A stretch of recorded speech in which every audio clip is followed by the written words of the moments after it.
there has not been a day in the past 55 years where I haven't thought about Vietnam. The ghost of war, the war itself, people we lost, the people the Vietnamese lost. It was just incredibly loud, and that alone was enough to frighten you out of your wits. The whole night was very traumatic. We were surrounded by North Vietnamese soldiers everywhere, everywhere. There were wandering souls in the area, condemned to wander unless something could be done to help them. My prayer every day is help us to find these bodies, please. I had to dig it up and try to remember. I'm trying to, put together the piece to fit into the puzzle. The Vietnamese families, they need to have that closure.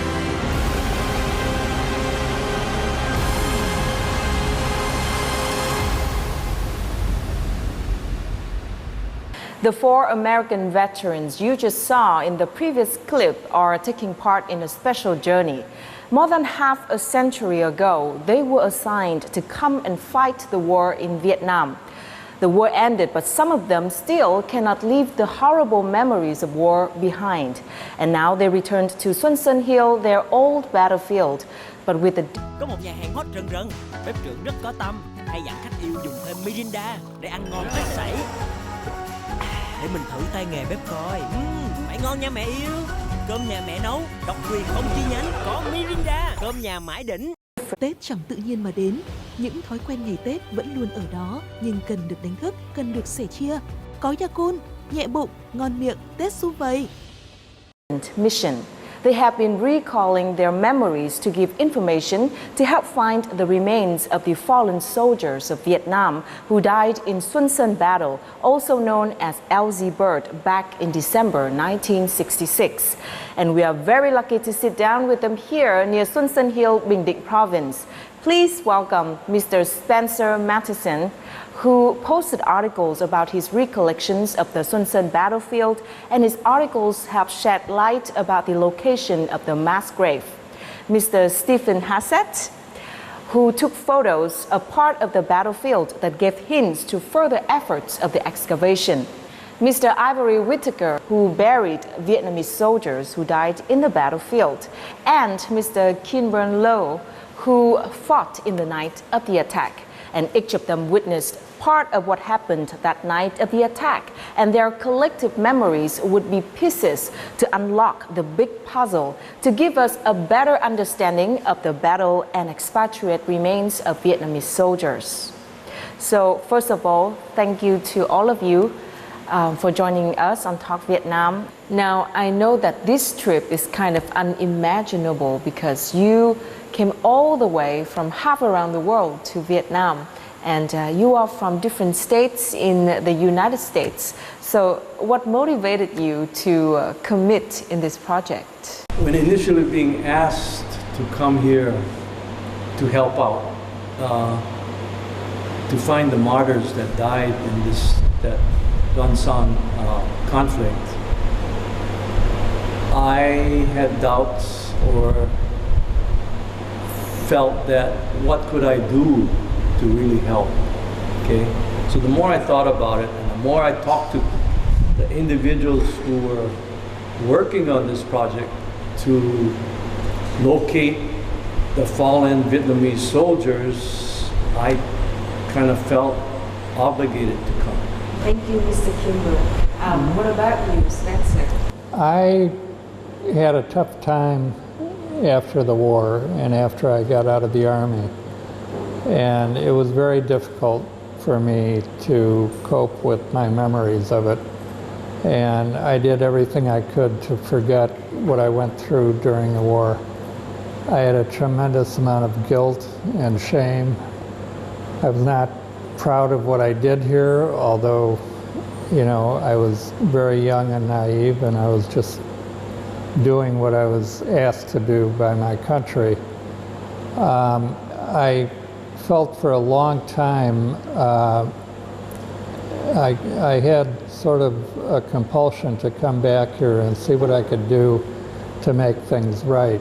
So earlier this year, when I was contacted by this group that got involved here, and I had the opportunity to help find your fallen soldiers at Juan Hill,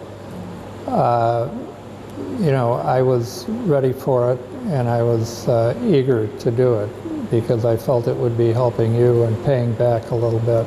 Thank you so much, Spencer. And Agaric? In the beginning, I did not want to come back. One day I had a conversation with a very dear friend of mine that worked with the American side of the POWMIA recovery team out of Hawaii. And she told me about how fantastic you folks are in helping to locate American bodies that were left here. That motivated me in a way different than I was originally motivated. The motivation originally was, don't go, you won't come back. Her motivation was, go, experience what it's going to present for you in your life. It will help you in your closure of a lot of your situations. That's what drove me back to Vietnam. And this is your first time returning to Vietnam after the war, right? Yes, very first. So it's quite special. Yeah. And is it the same for you, Steve? It is. This is my first time as well, and I know a lot of veterans personally who've come back before, and I was always resistant to the idea, and I always felt that I would be guilty coming back, sort of just touring the country, that I did a lot of damage to, I felt, when I was here. You know, my unit participated in burning villages, forcing people into camps and by the coast, and I think the idea of coming back never appealed to me, and as you said, was unimaginable until about 2 months ago when I was contacted about the possibility of helping out in this project, and that really triggered something and gave a whole different meaning to the idea of coming back. I talked about it with my wife and daughter, and my daughter in particular thought it would, I think, as she said, complete the circle, and I'm very glad I have come back. Like most American soldiers, they were only 18 or 20 years old when they arrived in Vietnam. Maybe it's the urge to liberate their youth from insular hometowns to explore the world. Maybe it's a job that helps them earn money to pursue their dreams in the future. Maybe it's an illusion of some important mission that their government has created. Spencer, Steve, Ivory, and Ken were among thousands of young soldiers of the 1st Cavalry Division who crossed the sea to Vietnam in 1966. Regardless of their reasons, they didn't know this would be a stage in their lives that they would never forget. Now I want to go back a little bit to the year of 1966, December 1966, the days when you were here and fought during the war. So tell me about your obligation. What were you in charge of? What was your position here at Xuân Sơn Hill? I was a young soldier. I took an oath to support and defend the Constitution against all enemies, both foreign and domestic. When I arrived here, it was all about obeying orders, doing what you're told to do. And that's one of the things I had an issue with, was obeying some of those orders. But I said I would do it regardless, and I did it. I was in Charlie Company, 1st Battalion, 12th Cavalry, 1st Cavalry Division. I was infantry, and I'd been here about 7 months at that time. I came in May of '66. And on LD Bird, we were guarding the perimeter for 2 batteries of artillery. And I was on the north end of the battlefield. Well, a lot of the stuff I see in front of me brings back memories, because back in 1966, as a young soldier, like we all were, I remember distinctly Christmas Day, a helicopter flew around and played Christmas carols for us. And little did I suspect that something was going to happen. Well, unlike Ivory, Spencer, and Kinborn, I was in a different company than they were. It was another infantry company, but it was called Charlie Company, 1st of the 5th Cavalry. And that night, I was in a bunker on perimeter duty, and about 1:20 or 1:30 in the morning, we were called out and we were told to just get our weapons and ammunition, that LZ Bird was under attack and we were going to be the relief force. We got organized and we got on helicopters, and then we sat on the helicopters for a good half hour with the rotors turning, and we were told that they had lost radio contact with LZ Bird and they didn't know whether it had been overrun or not. Finally, we got the word to go, and my unit landed just outside LZ Bird about 3 o'clock in the morning, and at that time the North Vietnamese had broken off the attack.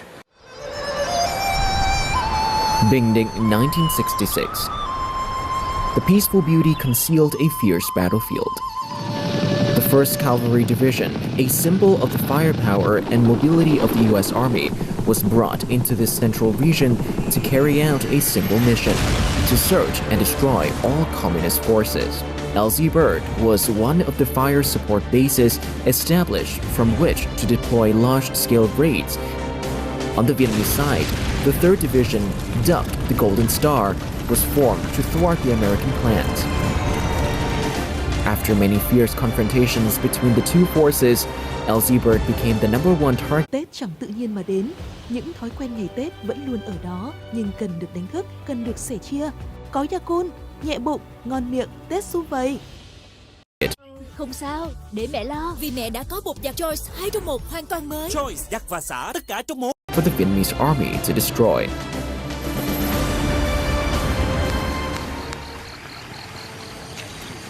When we landed on LZ Bird, from an aerial view, we could see the river protected us from any attacks. The U.S. soldiers on the battlefront could not have imagined that the Vietnamese forces would march for several days over harsh terrain instead of crossing the river to encircle LZ Bird. It was Christmas, 1966.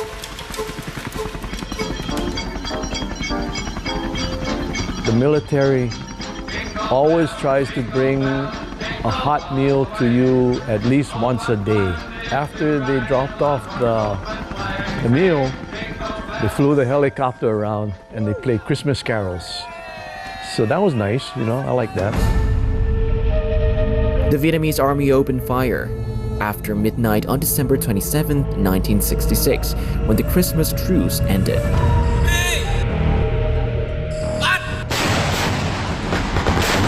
It was my turn to sleep when we got hit. We were totally surprised when they hit us. And they hit us very hard at the beginning. The initial attack was just tremendous. It was the loudest thing I've ever heard in my life.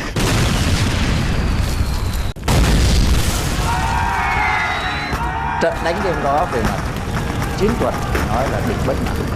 Khi mà hỏa lực để mà mình trùm lên cái đồn của nó là khoảng hơn nửa tiếng là ta làm xong chủ xong trận địa.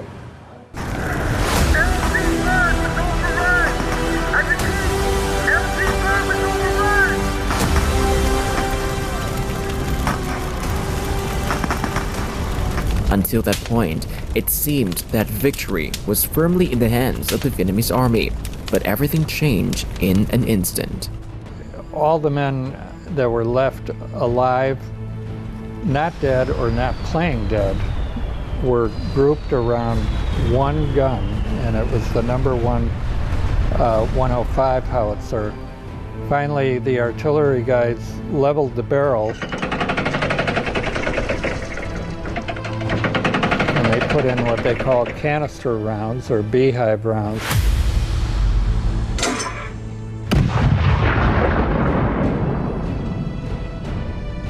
Well, what the beehive is, it's an artillery round with thousands of tiny darts called flechette.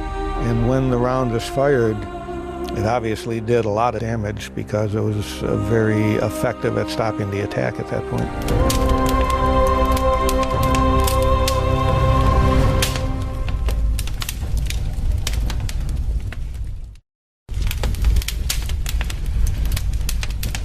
The next day, my ears were ringing very, very loudly, and I've never been able to hear right since.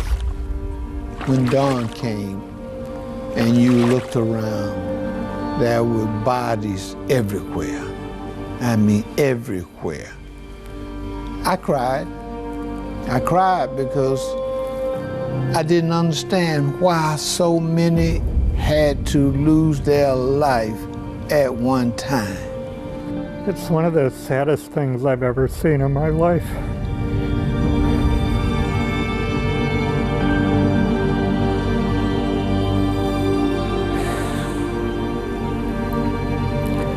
It's just horrible beyond belief. Soldiers had dragged a lot of the dead NVA to a central point in the LZ, and at that point I began taking photographs.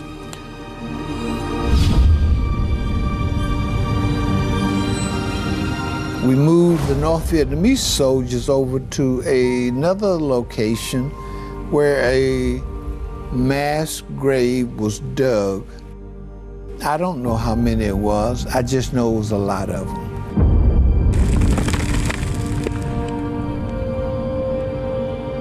It was like your worst nightmare coming alive. It didn't look real, but it was.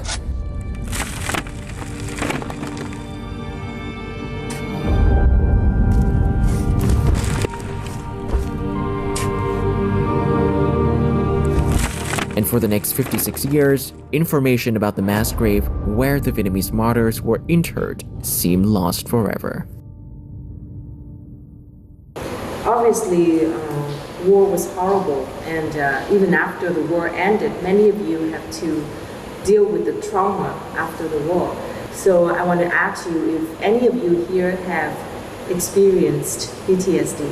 There were a lot of men that died in the war that didn't drop for 10 or 15 years. And I was almost one of them.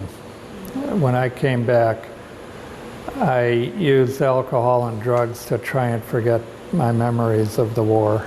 And that worked for a while, but the problem with that is that becomes then a secondary problem. And I became addicted to alcohol. I was an alcoholic. Spencer drank because he wanted to forget. I got out of the Army, and I didn't realize how much it impacted me, but for a couple of years, I think, my only emotions were anger and bitterness. And I became very much a loner. I worked jobs at night where I didn't have to deal with people. But after a couple of years, and I was going to college in the GI Bill, I connected with other veterans and got very active in the anti-war movement. And I joined a group called Vietnam Veterans Against the War. And I began to read almost obsessively about the war. We had never really known anything about the war with the French. I mean, but it really shaped Vietnamese history, but we knew nothing. So I began reading about it a lot, even at that age, in my mid-20s. I began writing poetry about it to try and express my feelings. Yeah. Mm-hmm. So would you cite some of the poems here? Maybe read your poems here? This is a short poem I wrote, and it's sort of a question to, at the time I saw it as a question to the American people of how they would react if they really knew what we were doing in Vietnam in their name. So the poem is, "And what would you do, Ma, if 8 of your sons step out of the TV and begin killing chickens and burning hooches in the living room, stepping on booby traps and dying in the kitchen, beating your husband and taking him and shooting skag and forgetting in the bathroom? Would you lock up your daughter? Would you stash the apple pie? Would you change channels?" So, a short poem. A short poem, yeah. Powerful. Mm-hmm. Yeah. So, and it was one of the ways that I dealt with the war. After returning from the war, life has not been easy for these American soldiers, even though decades have passed. There is PTSD in my life. I was an angry person for a long time. My emotions at that time were, I think, pretty much anger, bitterness, and depression. I just could not experience happiness. If I'd go in with friends, I'd get very, very nervous if it was crowded. It was difficult to know he was in a lot of pain, but also difficult to not be able to really talk or just, I felt so bad for him. After the war, I drank and did drugs and everything else to try and forget it, and I could never forget it. I drank to the point where I almost killed myself. It was like I didn't want to go back and face my family and friends.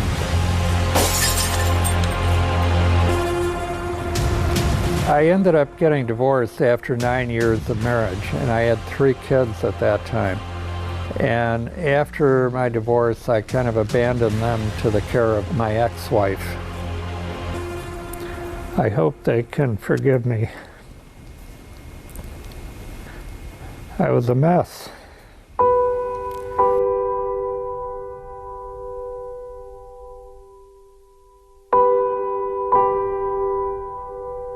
In 1991, I had finally had enough, and I got clean and sober and started thinking right again.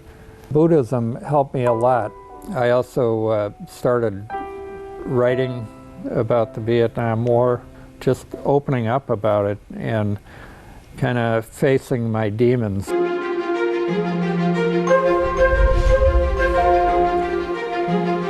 With the photos taken by Steve Hassett, Spencer Madison tried to recount everything that happened at Elsie Bird.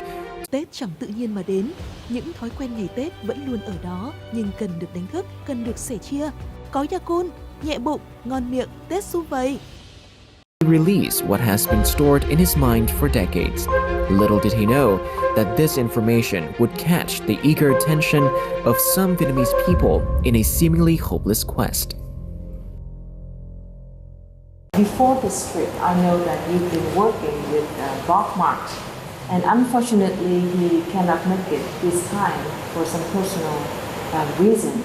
But tell us about the working experience and the collaboration with Bob. And I know that months before this trip happened, you have been doing so many research and analysis, reading maps and stuff, trying to recall your memories during the war. Well, for the past couple of years, I've been writing a history of my own unit for the 5.5 years. It was in Vietnam, which of course covers the night we were the relief force for Elsie Bird. So I've gotten very deeply immersed in maps, which I've always been a hobby of mine to begin with, but a lot of map reading, coordinates, reading other histories of the war, unit histories.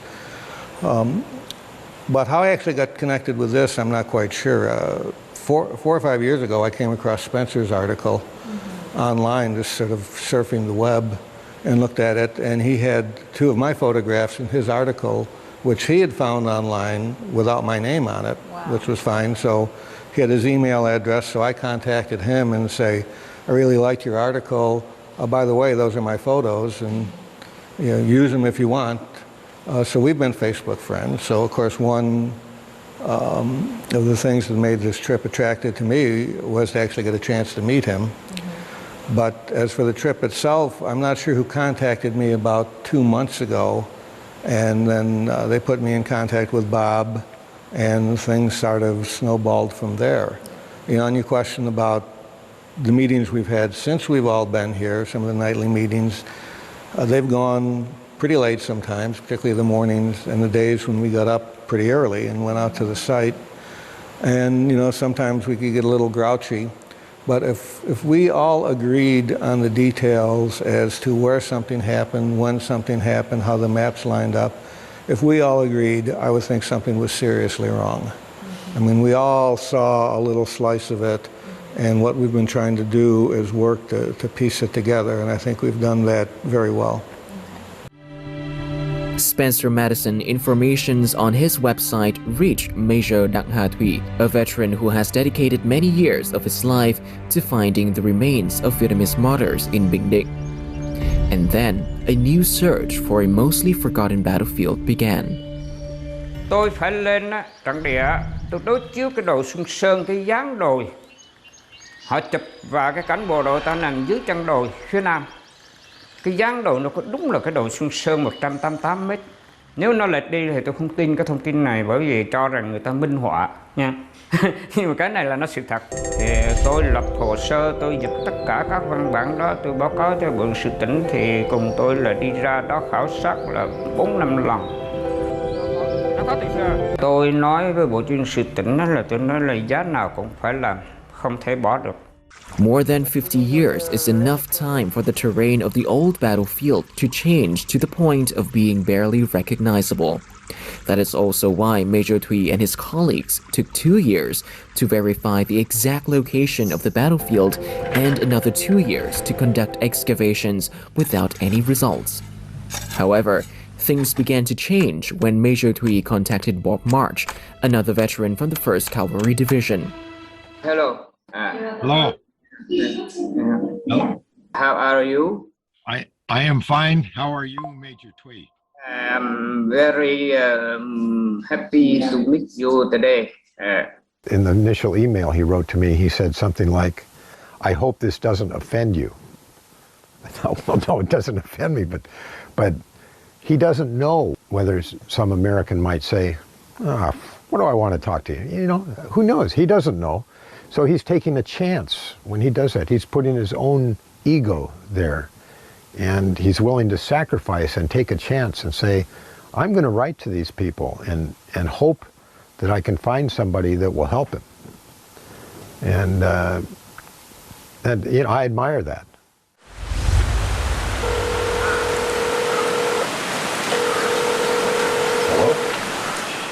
What we're trying to do is get information about the mass grave. And yeah, do you remember, you did drag bodies to the grave, is that correct? Through these connections, Bob March reached out to veterans of the 1st Division all over the United States.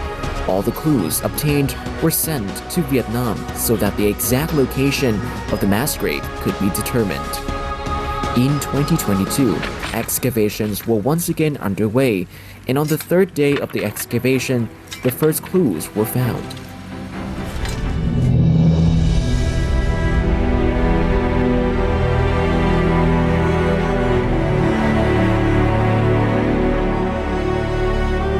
Đến ngày thứ 3 thì phát hiện được một chiếc dép cao su đúc. Lấy chiếc dép cao su lên thì chúng tôi xác định đây là đúng chiếc dép cao su của bộ đội ta. Bắt đầu chúng tôi mở rộng địa bàn ra.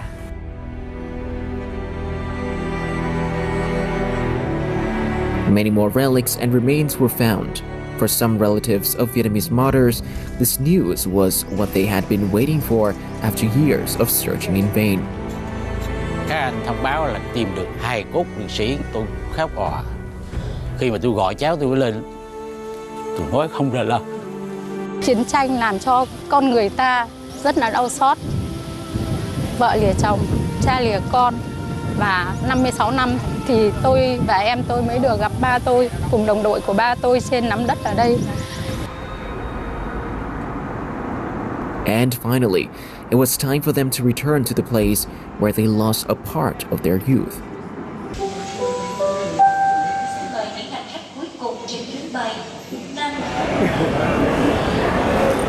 You Madison? Yes. Okay. It's good to meet you. Madison, how are you? Good.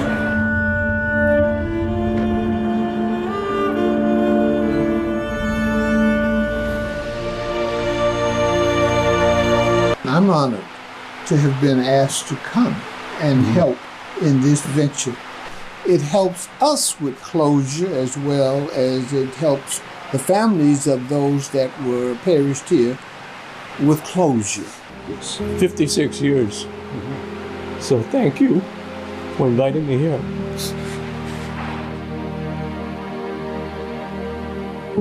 and they knew that, as they were finally here, they had to try their best to find the remaining Vietnamese martyrs buried under the battlefield. It is a very difficult task because they don't have much time.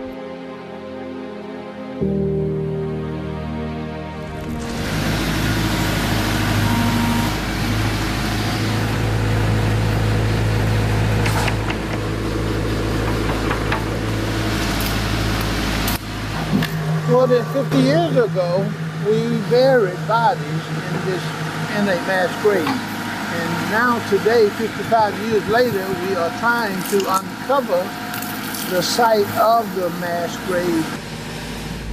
Thank you so much. And what you are doing here, I believe, is contributing to peace and friendship between the two countries. Let me share from my perspective, because I have the opportunity to observe you guys during the past few days, and after many activities in the morning, you came back and in the evening have meeting and talk to different people and discuss the location. Maybe you get tired sometimes, but what helped you to overcome all of the maybe difference in time zones and sleepiness and tired, to help us? Well, I can tell you fatigue takes a part in our lives because of our ages. Okay, I'm the youngest, and I'm 74. So I can imagine I flew from Alabama to Korea to Vietnam. 23 hours flying. So I was very exhausted. Yesterday, I was in the river, down by the river, walking around, and that was a very exhausting experience. So what keep you going then? The fact that I know we are helping this country find their loved ones. That's what motivates me to do what I'm doing. Yeah. What about you, Steve? Yeah, I know we're only here for a limited period of time, and it took the Vietnamese soldiers a long time to dig in the hillside to find this mass grave. And everything we can do in this period. Tết chẳng tự nhiên mà đến, những thói quen ngày Tết vẫn luôn ở đó, nhưng cần được đánh thức, cần được sẻ chia. Có ya kun, nhẹ bụng, ngon miệng, Tết sum vầy. Of time to share our memories, to try and resolve the differences in what we remember, to look at maps, communicate with other veterans in the United States on Zoom and whatever.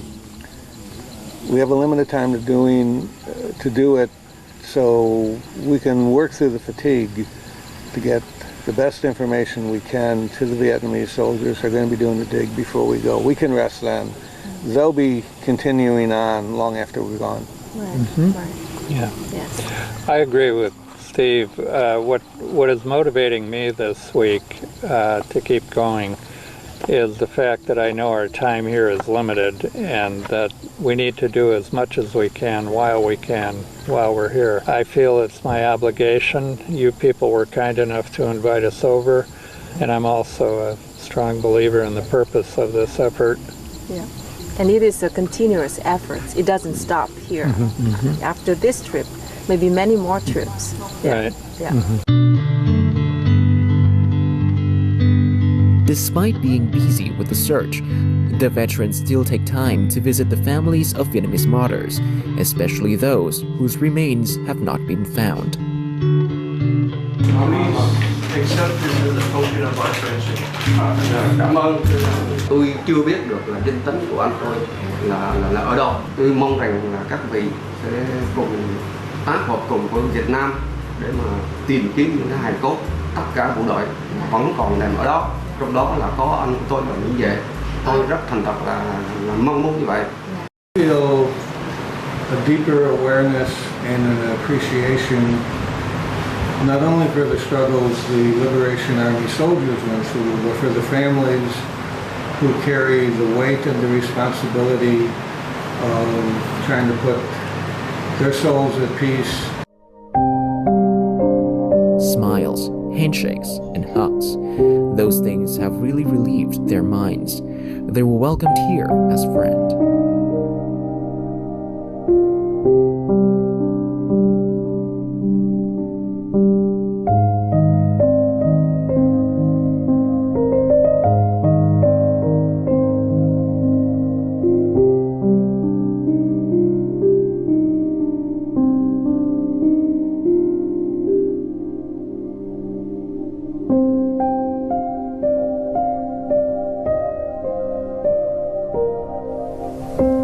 you are an unknown soldier, and you may have a family who does not know when and where you died or whether you are buried somewhere.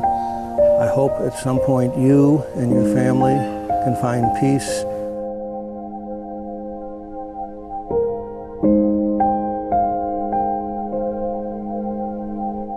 How do you think about the way Vietnamese people, especially family members of those who died in this battle, treat you when you are back here?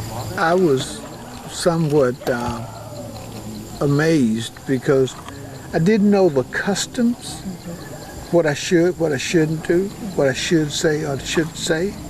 But the reception that we received when we went into his home was so warm that it made things easy for us being in his home. You made some tea and coconut. Yeah, and I enjoyed the coconuts. And Steve? Going to meet the family members of the soldiers who died here was part of the trip that I was most nervous and apprehensive about. More than coming to the site of LG Bird here. And when we met Mr. Lamb yesterday, I mean, not only did he have one brother who died here, he had another brother who died, and he doesn't even know where or when that brother died. Right. As a child, American soldiers forced him out of the valley where he lived. We burned the villages there. We sprayed Agent Orange on the crops. If there is anybody who I think would have a reason to hate the Americans and to resent our presence here, it would be individuals like that.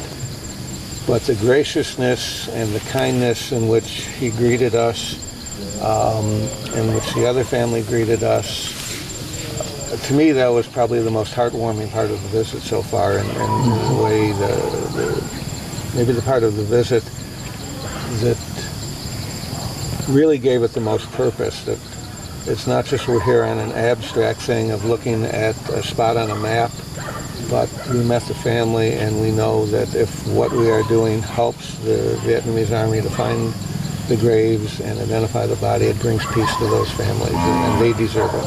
Right. What if we cannot find or identify the second grave? I thought about this. Okay, we're here working all week.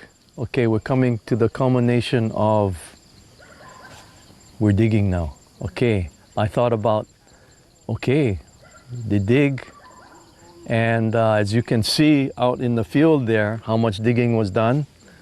What if the same thing happens and we find nothing? And I tried to relate to Colonel Son that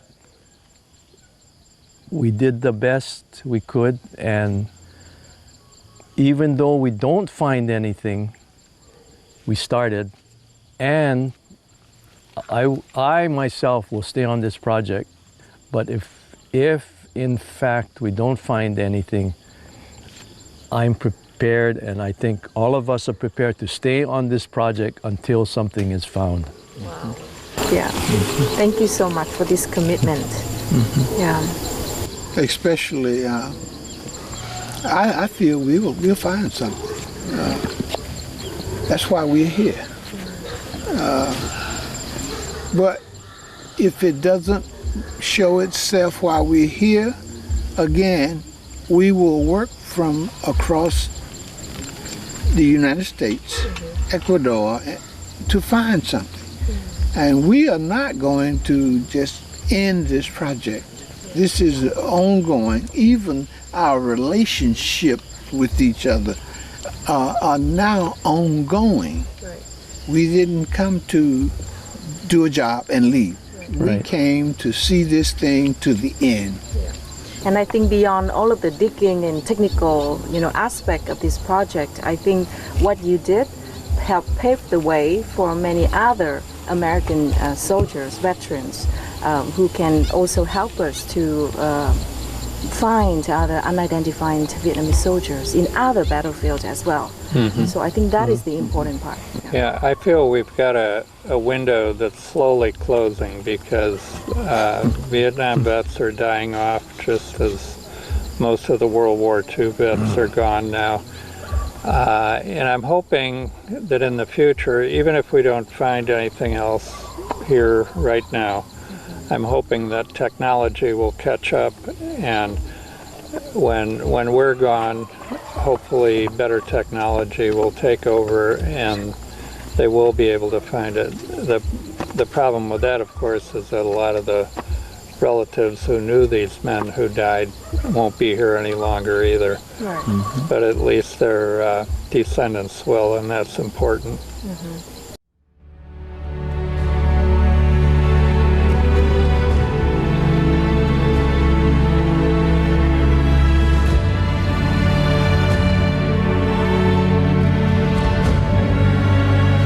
Trước đây á, là nếu gặp là chia AR-15 vào nhau. Bây giờ là bạn, quá khứ gác lại.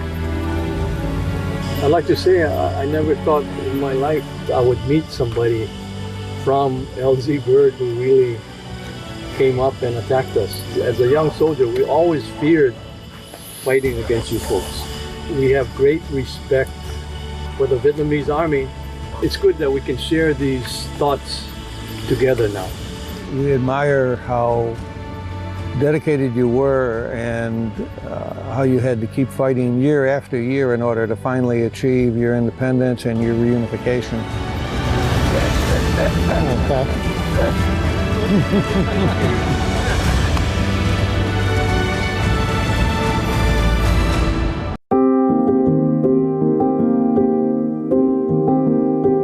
Their journey has reached a significant milestone, but it is probably still a long way from the end of the road.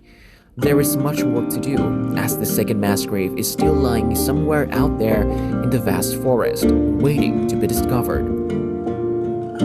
To really find graves, at least 50% is the veterans' memories. But if you don't have those memories, that's it. You're going to be stymied, and we have to tap the brains of other veterans that I know are out there. If they understood all that was going on. Tết chẳng tự nhiên mà đến, những thói quen ngày Tết vẫn luôn ở đó, nhưng cần được đánh thức, cần được sẻ chia. Có gia cun, nhẹ bụng, ngon miệng, Tết sum vầy. They'd be on the phone right away and say, oh, you know, I can help. When I found out about LZ Bird, I thought, this is fantastic. This is really today. This is not talking about just history and what happened in the past. This is a completion of history. The pain that they had endured for over half a century has been eased. It shows that the sincere hearts of even a few righteous people can create unbelievable things, but it will take more than that for the wounds of war to truly heal. You've just witnessed an incredible journey of both Vietnamese and American people seeking ways to heal the wounds of war. And I hope this has inspired a lot of our viewers out there who still possess invaluable pieces of memory that can help repatriate nearly 200,000 Vietnamese soldiers who are still missing until today. And let's join hands before it's too late. And that also ends our Talk Vietnam for today. Thank you so much for watching, and see you next time.